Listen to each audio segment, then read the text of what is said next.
مشاهدينا الكرام، راح نمر الآن إلى الحالة الثانية، الحالة الاجتماعية القاسية الثانية في هذا العدد من برنامج وافعلوا الخير. هي حالة عجوز في بلدية أولاد عطية بولاية سكيكدا. راح نخليكم مع هذا التقرير لتكتشفوا هذه الحياة البائسة لهذه العجوز مع الزميل إسلام بوشليق. تابعوا معنا.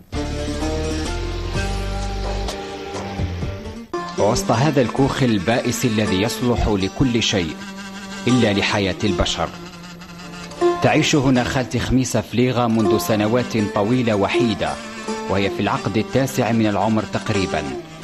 بالكاد تتحرك، تتلمس الطريق بعدما بدأت تفقد البصر، تتكئ على عصا تساعدها على المشي لخطوات قصيرة. لا أهل لها.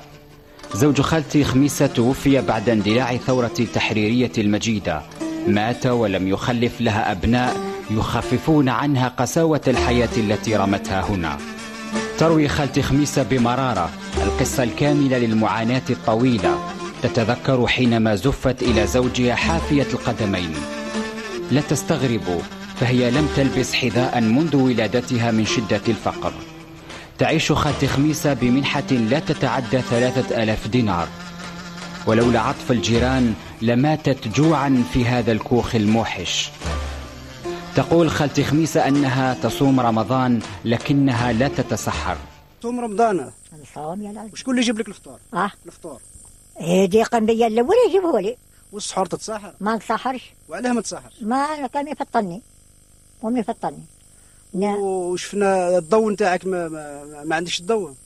الضوء كيما لوق هكا. لا التريسيتي هكا. شحال من اللي ما عندكش الضوء؟ يعني اللي نطفى ليه دي بيتها ما بيتيش. قلت لك مرضت كي مرضت خليته مبيت يشعل. الطبات تصبح كي قميت فقط فيها صباح انحرقت. ها كيما تدخل لو قعدت كيما قلتي بقات هذيك اللي برا تشعل وهذيك اللي داخل ما تشعلش. ها يما ما لقيت ما يطرق عليا حتى واحد. فرخ ربي ما يجيش لعندي حتى نعود نقول له يا ربي نزلتني طياره ولا واش اللي نزلني. لها عائلة واحدة ووحيدة في مشتت بوطوطس ببلدية ولاد عطية من الأقارب، لكنهم لا يزورونها ولا يتفقدون حالها البائس. عندكش الولاد؟ ما عنديش. ما عندكش خوك؟ ما عندكش عمك؟ يا خويا داتو فرنسا. قبل ما تموت يما وبابا واختي والكل داتو فرنسا. وما عنديش جيراني وما عنديش فاميلتي وما عنديش التراني، ما عنديش ناكرة فيهم لا بغا عندي ما عنديش. على خاطر ما اليوم في الترجمة ما يوصلوش ليا وما يقولوش بالك طاحوا عليها حص نابر. منا بالك من نخدموا لها راتوس بيتخرج وتدخل. كما قال لك واحد ما يطلع عليا دلوقتي واحد ما يطلع عليا. عندك الصابون في الدار تغسل بالصابون؟ جيبوا لي كينو بربي هذا المؤمنين ما عند المؤمنين، ولا كون ما عنديش يخسلوا من عندهم. وعندك منحة البلدية كاش ما مدت لك منحة؟ ما مدوليش ولا غير قفص رمضان كي تجي مدولنا ولا قلت كتبت من هذا نتاع الشمر. خالتي خميسة حينما سألناها ماذا تطلبين لم تجد ما تقول. تبكي بمرارة لزمن رماها، فالمشهد أبلغ من كل الكلمات، والحياة قاسية في هذا الكوخ الموحش. وحيدة لا معيل لها ولا مؤنس لها، وهي في العقد التاسع من العمر. ونترك خالتي خميسة تعبر عن مطلبها البسيط. واش نطلب؟ قلت لك يقيموني نلبس نغسل ناكل نشرب يعاونوني.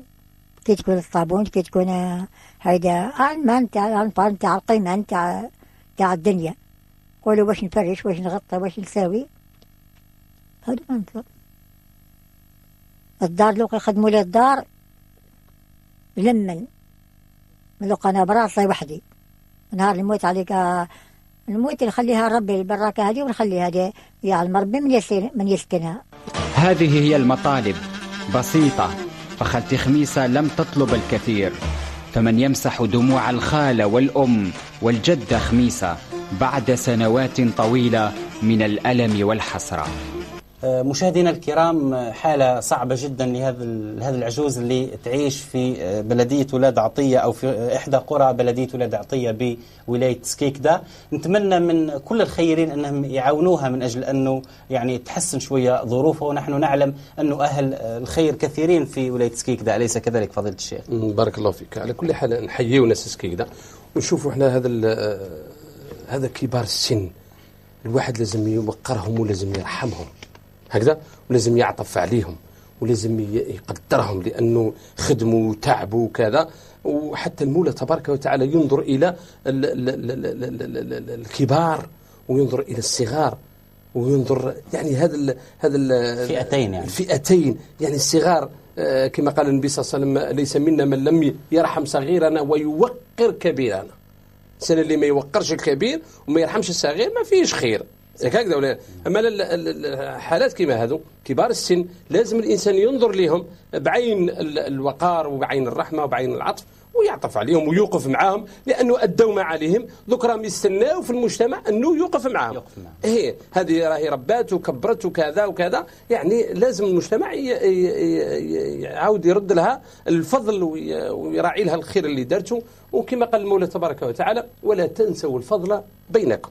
هكذا وهي أدات، وربي إن شاء الله يجازيها كل خير ويوقفوا معها ناس الخير إن شاء الله. وإحنا بدورنا نقول لكم يا أهل الخير في سكيكدا أو في غير سكيكدا، ما عليكم إلا الاتصال على الأرقام المبينة أسفل الشاشة واللي تعودتوا عليها وتعودوا عليها أهل الخير في هذا الوطن الحبيب.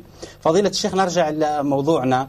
في رمضان أيضا في الكثير من المجالس، يعني في يوم رمضان